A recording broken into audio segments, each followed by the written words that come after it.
वहीं आज आम आदमी पार्टी का वफ्द संजय सिंह की क़यादत में हाथरस जाएगा और मुतासरीन से मुलाकात करेगा। इस वफ्द में दिल्ली के वजीर राजेंद्र गौतम भी होंगे। ख्याल रहे कि आम आदमी पार्टी हाथरस के डीएम को हटाने का मुतालबा कर रही है। पार्टी इस पूरे मामले की जांच हाई कोर्ट या सुप्रीम कोर्ट की जज की निगरानी में कराने की मांग कर रही है।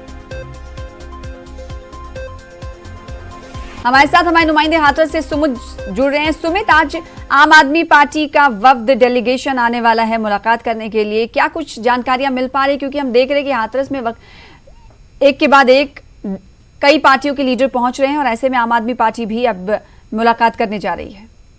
जी शना, जैसे कि पिछले कई दिनों से लगातार पीड़िता की मौत के बाद सियासत वहां पर गर्म है। उसके बाद लगातार से सभी पार्टियों के डेलीगेशन वहां मिल रहे हैं। कल आरएलडी जैन चौधरी भी मिलने गए थे, जहां लाठीचार्ज हुआ था। समाजवादी पार्टी का भी डेलीगेशन मिलने गया था। उसी तरह से आज आम आदमी पार्टी का डेलीगेशन 5 लोगों का डेलीगेशन पीड़ित परिवार से मिलने जाएगा और उनकी हर चीजों को समझेगा, हर मांगों को अरविंद केजरीवाल को सौंपेगा। उसके बाद देखते हैं फिर उसमें क्या नया मोड़ निकल के आता है। आज अगर बात की जाए तो शिवसेना के संजय राव के आने की बात कही जा रही है और आम आदमी पार्टी के डेलीगेशन की बात कही जा रही है। शना जी सुमित, वहीं अगर हालात की बात करेंगे तो हालात इस वक्त हाथरस में कैसे हैं?